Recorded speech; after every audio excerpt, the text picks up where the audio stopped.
आज की online class में हम कक्षा 12 अनिवार्य हिंदी विषय का पाठ संख्या 1 संत वाणी का अध्ययन करेंगे, जिसमें 3 संतों के दोहे दिए गए हैं। एक कबीर के दोहे, दूसरे तुलसी के दोहे और तीसरा जो है वो कृपाराम खिड़िया के दोहे दिए गए हैं। तो कबीर के दोहों का अध्ययन आज की इस क्लास में हम करेंगे। तो सबसे पहले हम कबीर के दोहे और उनका भावार्थ समझते हैं। तो पहला दोहा है, त्याग तो ऐसा कीजिए सबई एक ही बार, सब प्रभु का मेरा नहीं निश्चय किया विचार। तो प्रस्तुत दोहे में जो है वो कबीर ईश्वर के प्रति सब कुछ अर्पित करने, समर्पित करने की बात कहते हैं। तो इसमें जो है वो मनुष्य को कहते हैं कि यह हमें दृढ़ निश्चय करके जो है वो प्रभु के प्रति जो है वो समर्पित कर देना चाहिए। त्याग तो ऐसा कीजिए सब एक बार। तो कबीरदास जी कहते हैं कि प्रभु पर हमें जो है वो पूर्ण आश्वस्ति रखते हुए एक बार में ही जो है वो अपने आप को जो है वो प्रभु के प्रति जो है वो समर्पित कर देना चाहिए। सब प्रभु का मेरा नहीं। तो हमें ये भाव रखना चाहिए कि इस जगत में सब कुछ जो है वो प्रभु का, भगवान का, ईश्वर का है, निश्चय किया विचार। तो ये निश्चित विचार हमें कर लेना चाहिए, ये विचार दृढ़ हमें कर लेना चाहिए।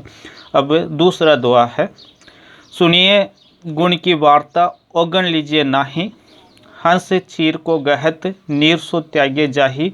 तो प्रस्तुत दोहे में कबीर गुणों को अपनाने की बात करते हैं और अवगुणों को छोड़ने की बात कहते हैं, जो उदाहरण सहित वो समझाते हैं। तो सुनिए गुण की वार्ता, कबीर कहते हैं कि हमें गुण की वार्ता, गुण की बात जो है वो सुननी चाहिए। मतलब कि गुणों को हमें स्वीकार करना चाहिए, गुणों को अपनाना चाहिए। औगण लीजिए नहीं, और इस जीवन में हमें जो अवगुण मिलते हैं अवगुण नहीं लेने चाहिए। हंस चीर को गहत है। तो इसमें हंस का उदाहरण देते हैं कि हंस जो है वो चीर को गहत का मतलब कि खीर को ग्रहण करता है। हंस चीर को गहत है, हंस खीर को ग्रहण करता है। नीर सो त्यागे जाही, और पानी को जो है वो त्याग कर देता है। तो ये तो कहा जाता है कि हंस को जो है वो खीर का पान करवाया जाता है, तो वो उससे जो है वो खीर ग्रहण कर लेता है और नीर को जो है वो त्याग कर देता है। अब ये तीसरा दुआ लिखा है, छोड़े जब अभिमान को सुखी भया सब जीव, वावे कोई कछु कहे मेरे ये निज पाव निज पीऊ। तो प्रस्तुत दोहे में कबीर जो है वो स्वयं को ईश्वर के प्रति समर्पित करने की बात प्रस्तुत दोहे में कहते हैं, और हमें जो इस जगत का मान, स्वाभिमान, अभिमान, गर्व, गुमान जो है इन सब को छोड़ने की बात करते हैं कि ये सारे भाव हमें छोड़कर सिर्फ ईश्वर भक्ति में, ईश्वर के प्रति ध्यान लगाना चाहिए। छोड़े जब अभिमान को सुखी भया सब जीव। तो कबीर कहते हैं कि संसार के जो लोग हैं, जीव है, वो छोड़े सब अभिमान को। इस सारे जगत के लोग जो है वो अभिमान को छोड़े, सुखी भया सब जीव। तो सारे जीव जो है वो सुखी हो जाते हैं। बावे कोई कछु कहे, उसके बाद में कोई कछु कहे, कोई कुछ भी कहे, मेरे ही ये निज पीऊ। और अगर हमेशा करते हैं तो मेरे ही ये निज पीऊ, तो फिर मेरे हृदय में जो है वो ईश्वर का वास होगा। उसके उपरांत जो है वो मुझे कोई कुछ भी कहे, कोई जो है उससे असर नहीं होता है। तो प्रस्तुत दोहे में कबीर कहते हैं कि हमें जो है वो ईश्वर के प्रति खुद को समर्पित करना चाहिए, इस जगत का जो अभिमान है उसका त्याग करना चाहिए और ईश्वर का ही हमें ध्यान करना चाहिए।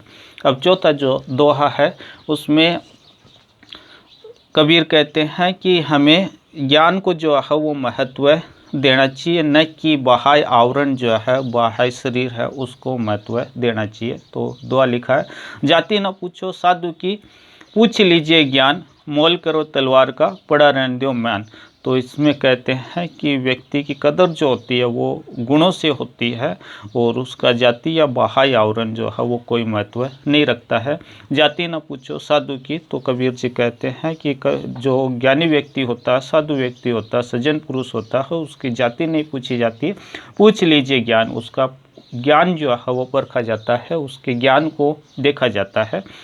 उदाहरण देते हैं कि जिस प्रकार से मोल करो तलवार का, और जो भाव कीमत जो होती है वो मोल करो तलवार का, वो तलवार की होती है, पड़ा रहने दो म्यान, और म्यान का कोई महत्व नहीं होता है। तो इस दोहे के माध्यम से कबीर जो व्यक्ति है उसकी गुणों से कदर करने की बात करते हैं, न कि उसके बाह्य आवरण से। जिस प्रकार से तलवार की कीमत होती है, म्यान का महत्व नहीं होता है।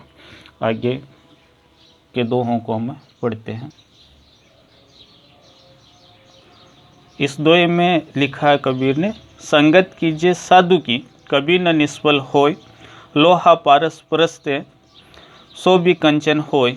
तो इस दोहे में कबीर ने जो संगति होती है, उससे संगति के बारे में कहते हैं कि हमें अच्छी संगति करनी चाहिए, और जो कुसंगति होती है, कुसंगति का हमें त्याग करना चाहिए। तो संगत कीजिए साधु की, साधु मतलब भला पुरुष से, सज्जन व्यक्ति, अच्छे गुणों वाला व्यक्ति।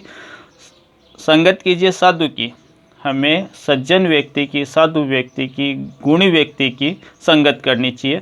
कभी न निष्फल होय, और ऐसी संगति जो है वो कभी भी बेकार साबित नहीं होती है, निष्फल साबित नहीं होती है। कभी न निष्फल होय, ऐसी संगति जो है वो फलदायी होती है।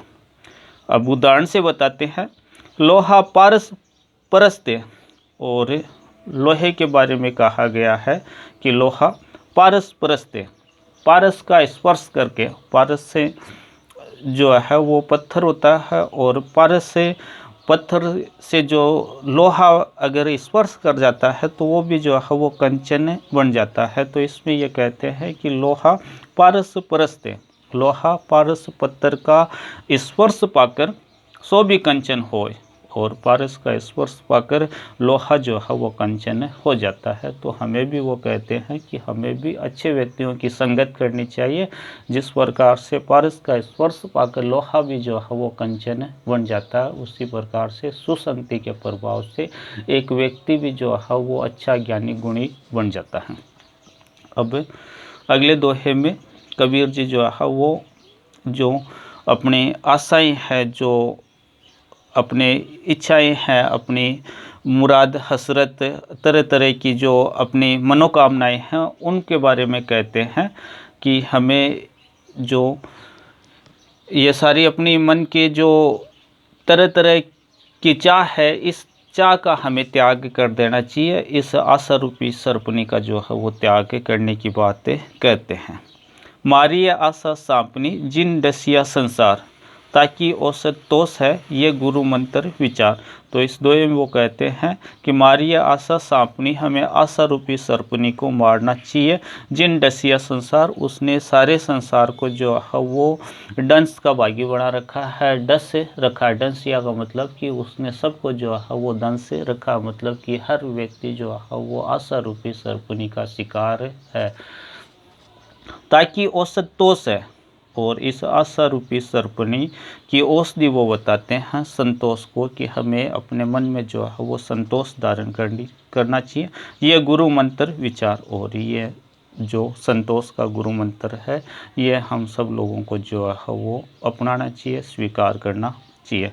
तो दोहे में बताते हैं कि हमें आशा रूपी सांपड़ी जो है उसका त्याग करना चाहिए। आशाएं जो है वो अपने जो तरह तरह की इच्छाएं हैं उनका हमें त्याग करना चाहिए, और अपने मन में जो है वो संतोष धरना चाहिए। अब अगले दोहे में कबीर जी जो है वो गुणों की बात करते हैं, जिसमें काग और कोयल का जो है वो उदाहरण देते हैं कि काग जो है वो अपने गुणों से जो है वो सबका दोष भाजन का शिकार हो जाता है, और कोयल जो है वो सबको अच्छे गीत सुनाकर जो है वो मन हरने का काम करती है। कागा काको धन हरे, कोयल काको देत, कि कागा जो है, कागा मतलब कोआ, काको धन हरे, किसका धन हरता है, कोयल काको देत, और कोयल क्या किसी को देती है। लेकिन कोयल को सभी जो है वो दुत्कारते हैं, कोयल सभी की सनी होती है। उसका कारण है कि कोआ कर्कश बोलता है, कोयल मीठी बोलती है। मीठा शब्द सुनाए के कोयल मीठा शब्द सुना के जग अपना कर लेती और पूरे जगत को अपना बना लेती है, वहीं कोए को सर्वत्र जो है वो दुत्कारा जाता है। तो वो हमें भी यही कहते हैं कि हमें कोयल की तरह जो है वो गुणी बनना चाहिए, मृदुभाषी बनना चाहिए और मृदुभाषी बनकर हमें जो है वो पूरे जगत को मोह लेना चाहिए। तो आज की क्लास में हमने कबीर के दोहे उनका भावार्थ समझा। अगली कक्षा में हम तुलसीदास जी के दोहे और उनके भावार्थ समझने का प्रयास करेंगे। हिंदी की यह क्लास से आपको किस प्रकार की लगी अपनी प्रतिक्रिया कमेंट बॉक्स में दें। अगले वीडियो तक सभी को जय हिंद जय भारत।